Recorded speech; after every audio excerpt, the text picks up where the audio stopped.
साबिक़ chief जज राणा शमीम जो original बयान हल्फ़ी इस्लामाबाद हाई कोर्ट के मिली वियो। रजिस्ट्रार इस्लामाबाद हाई कोर्ट सर्वमहर लिफ़ाफ़े के एक ॿी सील लॻाए छॾी। ईंदड़ सूमर ते राणा शमीम जे लिफ़ाफ़े के खोलियो वेंदो। सिंध में बेहतरीन बल्दियाती निज़ाम आणे रहिया आहियूं। सिंध बल्दिया क़ानून के कारो क़ानून चवण वारनि जो मुंहुं कारो थींदो। बिलावल भुट्टो जी कराची में प्रेस कॉन्फ्रेंस। MQM ॾांहुं इशारो कंदे चयो त तव्हां लसानियत जे सियासत कंदो त अवाम तव्हांखे रद्द करे छॾींदो। पाकिस्तान ख़िलाफ़ नारा लॻाइण वारा पीपल्स पार्टी खे लेक्चर ॾियण वारा केरु थींदा आहिनि? Deputy inspector general of police शहीद बेनज़ीराबाद रेंज खादिम हुसैन रिंदा सां ताजिर बिरादरी नवाब शाह जे अॻुवाणनि संदस ऑफिस में मुलाक़ात करे शहीद बेनज़ीराबाद रेंज में मुक़ररीअ ते मुबारकबाद पेश कई ऐं सिधी टोपी अजरक जा तोहफ़ा पेश कया ऐं पंहिंजे मसइलनि बाबति आगाही पिणु ॾिनी।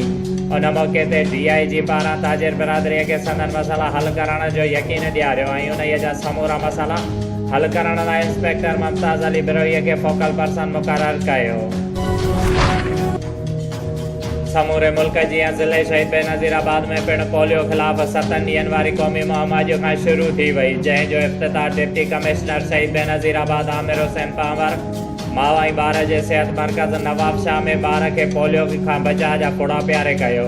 उन मौक़े ते मीडिया जे नुमाइंदनि सां ॻाल्हाईंदे deputy commissioner Aamir Hussain power चयो त पोलियो ख़िलाफ़ हिन क़ौमी मुहिम दौरान वालिदैन पंहिंजे 5 साल उमिरि जे ॿारनि ताईं समूरनि ॿारनि खे पोलियो खां बचाव जा फोड़ा प्यारे ज़िले इंतिज़ामिया ऐं सिहत खाते जो साथ ॾियनि त जीअं ज़िले जे समूरनि ॿारनि खे फोड़ा प्यारे समूरी ज़िंदगीअ जे माज़ूरीअ खां बचाए सघिजे।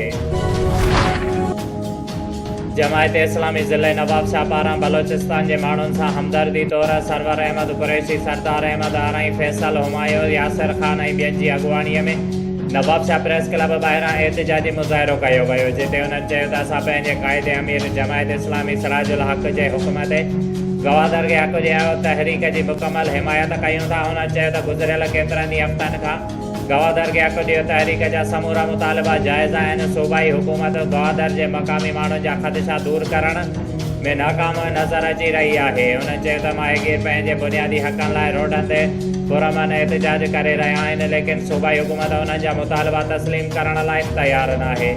उन्हनि मुतालबो कयो त गवादर खे हक़ ॾियो तहरीक जा मुतालिबा तस्लीम कया वञनि, ॿी सूरत में सख़्तु एहतिजाज कयो वेंदो।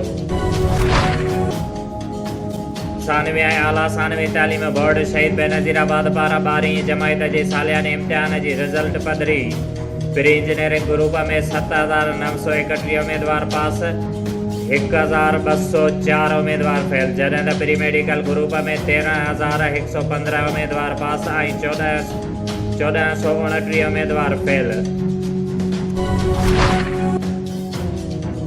नवाब शाह जे इलाइक़े कैंप नंबर 2 जी रहवासण ज़ख़्मी औरत मिस्मात रुख़साना नज़ीर मोहम्मद मनशिया सियाल, फरज़ाना कौसर, अब्दुल अब्बासी सियाल ऐं ॿियनि जी नवाब शाह प्रेस क्लब ॿाहिरां टायरनि खे बाहियूं ॾेई धरणे हणंदे चयो त मां गुज़िरियल ॾींहुं सोइट जे पुट जी फोतगीअ ते वई हुयसि, जिते जवाबदार अॻुवाण अबड़ो, ज़ैद अबड़ो, नदीम अबड़ो, नादर अबड़ो, अलीम अबड़ो ऐं ॿियनि मूंखे बिला जवाज़ तशदुद करे ज़ख़्मी कयो ऐं मुंहिंजा कपिड़ा फाड़े छॾिया, जेको मूंसां ज़ुल्म आहे। उन्हनि चयो त पुलिस खे शिकायत कई, लेकिन पुलिस जवाबदारनि खे गिरफ़्तार करण बदिरां आज़ादु करे छॾियो, जेको असां सां ज़ुल्म आहे। उन मुतालबो कयो त जवाबदारनि ख़िलाफ़ कार्रवाई करे मूंसां इंसाफ़ कयो वञे।